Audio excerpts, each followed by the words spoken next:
we do want to bring in our next guest, and it is a return to the program for our friend Conor O'Neill. Conor, good to see you on this Wednesday morning. How are you? Do we have you, Conor? Yeah, a little scratchy here. Okay. Well, Conor, first of all, Duke flexes its muscles over Notre Dame Tuesday night. Just what were your quick takeaways from that game? By halftime, I was ready to fast forward to Saturday and the game against Virginia. I mean, Notre Dame's in a really bad spot without Marcus Burton, and they haven't had Marcus Burton in a while. But then you also remove Jalen Harrelson. They haven't had Kepa Njai in about a month. I'm sure they're dangerous if they can make shots. Duke is a terrible matchup because Duke is really, really valuable, really versatile defensively. They can pinpoint where you're going to try to score on them and take that away. And I think that's just going to be too much for Notre Dame when they're already offensively challenged. Let's get over to the football side of things for Duke, though, because there's plenty to keep us busy with Darian Mensah departing from Miami with Cooper Barkate in his luggage, so to speak, and kind of making out like bandits there. Look, the portal is a mess. We know that. It was an entire thing. It's been covered. Let's focus on what Duke has been able to do through the transfer portal. Let's, in particular, though, look at Walter Eget. Big news, his waiver approved, the San Jose State transfer quarterback. Duke was able to get somebody late here. I don't know if they're going to have the Darian Mensah type of season from him, but they did get help at the quarterback position. What's it mean for that room and Johnny Brewer? Yeah, I mean, it's better than the alternative, which the alternative after Darian Mensah left was a kind of journeyman quarterback, Ari Patu, who had been at Stanford and started like a game there and then was at North Alabama for the last 2 years and was a part-time starter with some injury history. And then a redshirt freshman in Dan Mahan, who did not take a snap last year, or a incoming freshman, Terry Walker III, who blew out his ACL in September and might not even be ready for fall camp or even the season. So they had to do something. Walker Eget was kind of, quote unquote, the best available option. And you go back and forth on the definition of available because he had to get the waiver approved. Like there wasn't anything on the surface that said he was even going to be able to play until Duke brought him in and got the waiver approved. So yeah, you hit the nail on the head, Billy. I mean, there's no way you can expect Walker Eget to put up the same type of production as Darian Mensah. You just have to hope that he is a good enough. This I have problems with this term because it gets used derogatorily, and I don't think it should. You have to hope he's a good enough game manager to win you some ACC football games. The one silver lining going into next season is Duke still has Nate Shepard. They still have one of the best running backs in the ACC. He was a freshman All-American last year, like ran for 1,000 yards. He's a dynamic and explosive running back. They bring back some offensive linemen. They bring back a really good tight end in Jeremiah Hazley. But yeah, Walker Eget is going to have to kind of shoulder a large load. He's also coming off knee surgery. Like, he's not going to be doing things in the spring because he's coming off of an injury. He tore his ACL at SJSU in October of 24, played through it for that rest of that season and all last year.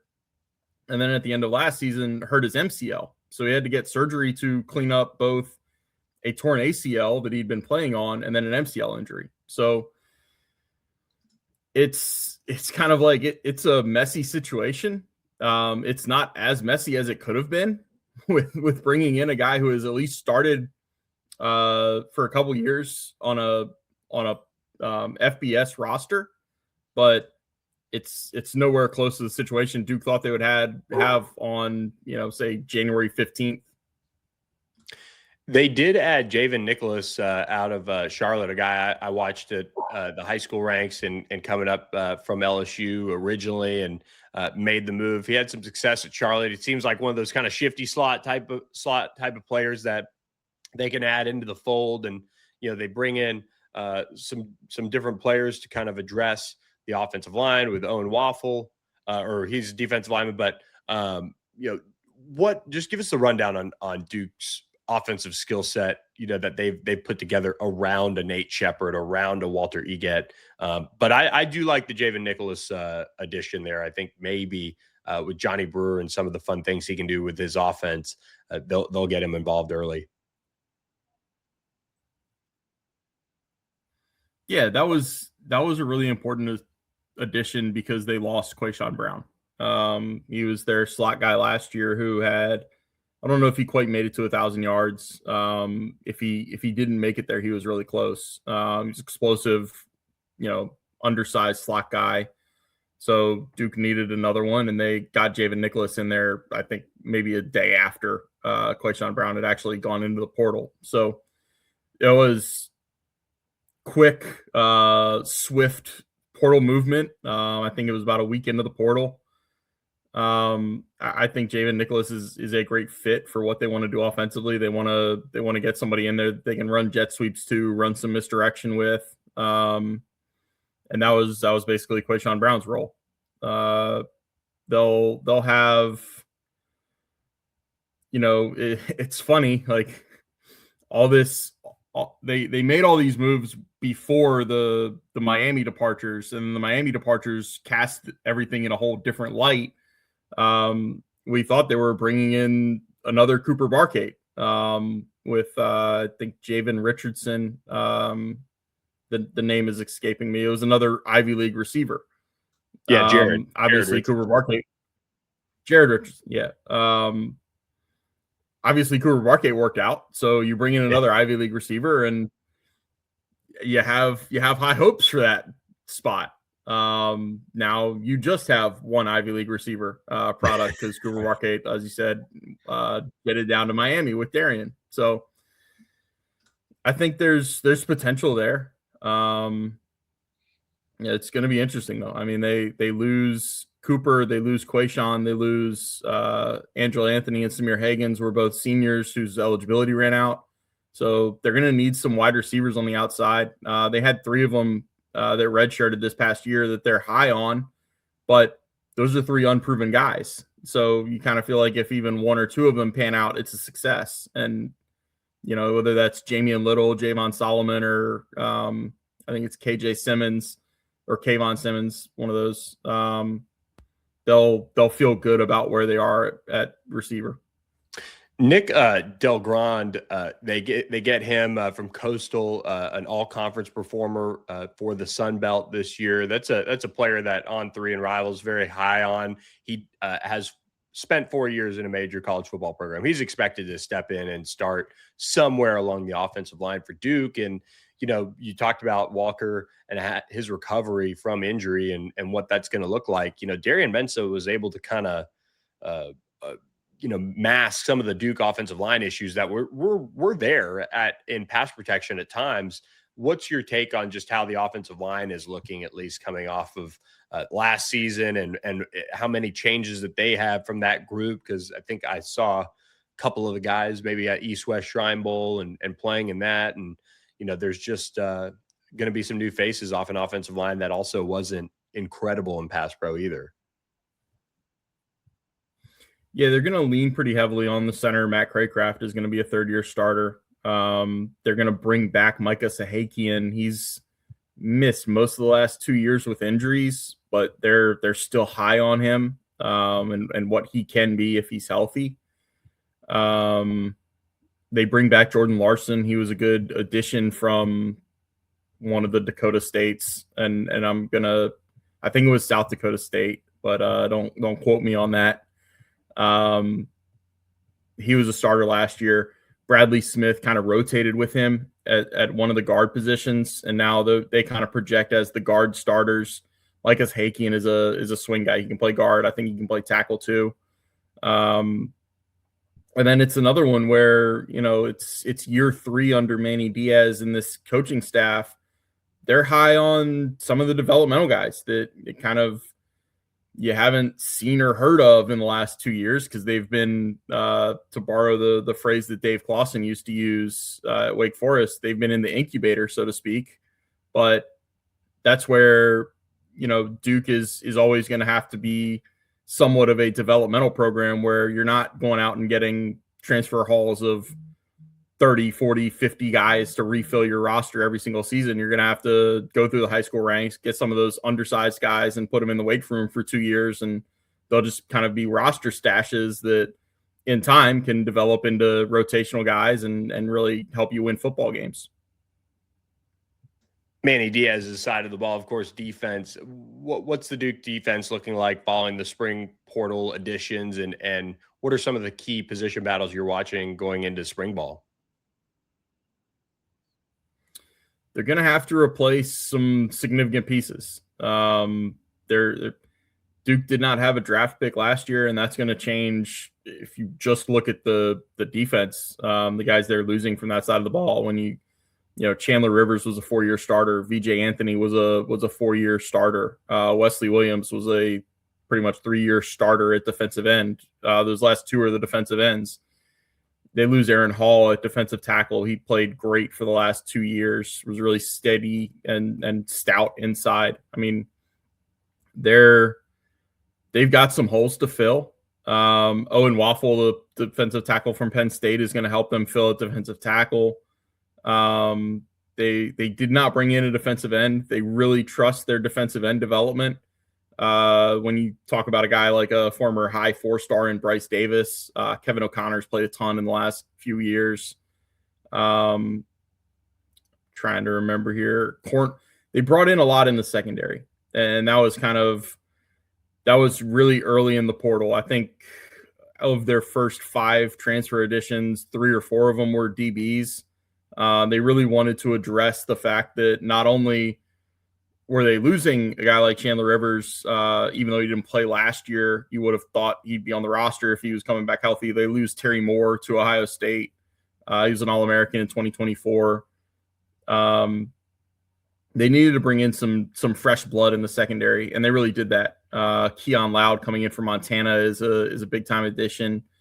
They really want to create some competition back there on the back end. So not only were they losing key personnel, they also weren't very good in that department. Like they needed to improve on that in the back end, and they feel like they've done that to a certain extent. I mean, they're not bringing in the top tier transfer talent based on how we evaluate it, but that's kind of to be expected when you're dealing with a budget like Duke is.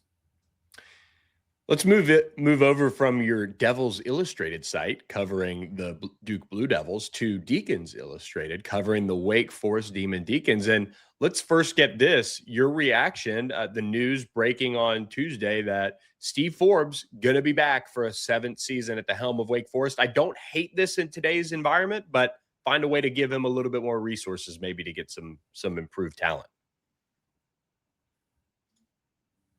Yeah, it's really not a surprise that I've talked about this on my board. I've alluded to it in other things. There has been a realization that on the athletic department's behalf at Wake Forest that they're not as competitively funded within the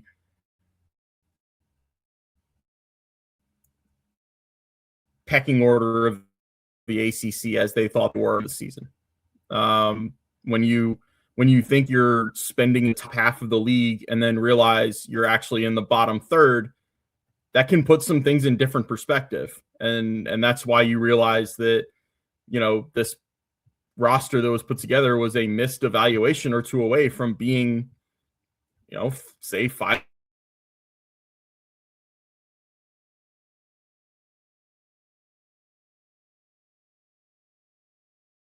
We might have lost Connor there. Connor, I think I lost you for a second. Okay, so we have lost Connor for a second here. So we are going to get him back. And let me drop Connor, our friend, a text and just say, hey, sign back in and keep rolling on your Steve Forbes thoughts. And you could kind of hear Connor and what he was alluding to there with his thoughts on Wake kind of not being funded at the level of some of these other programs across the ACC, and he'll elaborate on that, I'm sure. But you do have a program that is having to deal with that, and is working through that. And sometimes it takes a minute. Ask Virginia Tech in football, but now Wake is going to get a chance to look at maybe how they can fix things on their basketball side of things and kind of look internally with Steve Forbes back at the helm, and then push for maybe some more of those resources to get this back on track, Connor. Yeah. It's a program that wants to be good, but also wants to invest in football, because that's the money driver at this point in college athletics. So it's a tough spot to be in.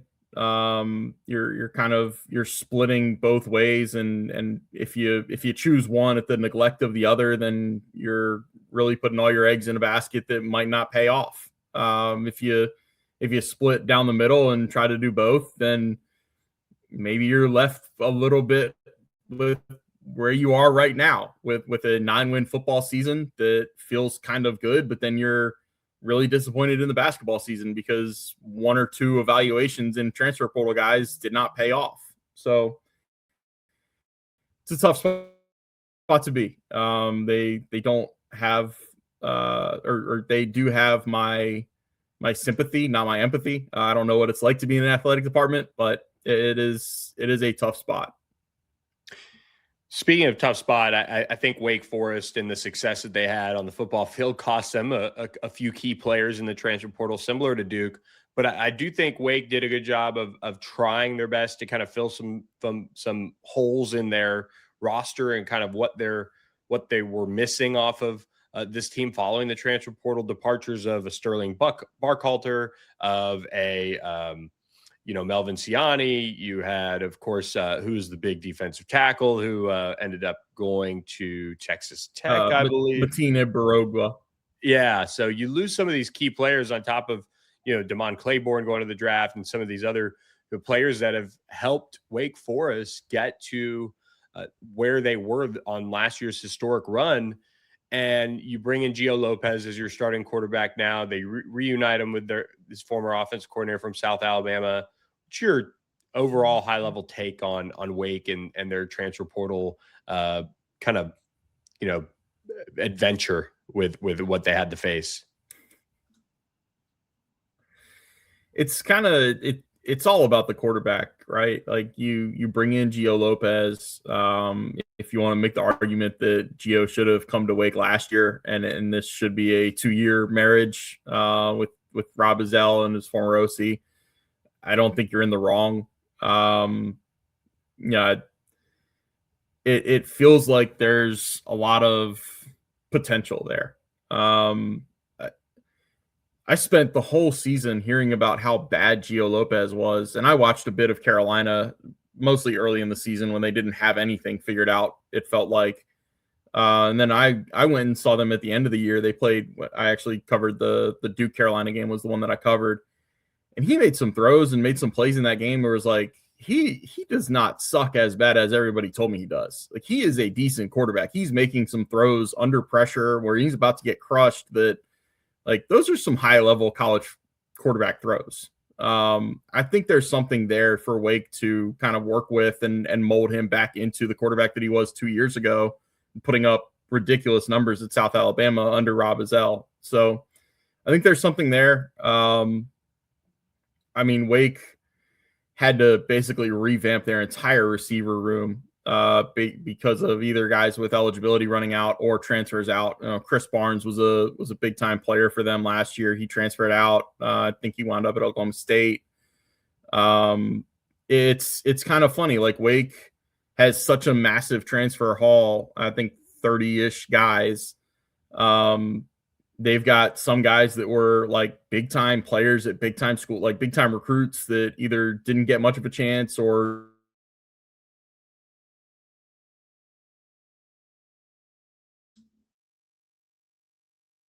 we might have lost Conor again. Look, everybody, I will close on this. I'll tell Conor to just do his audio. Um, with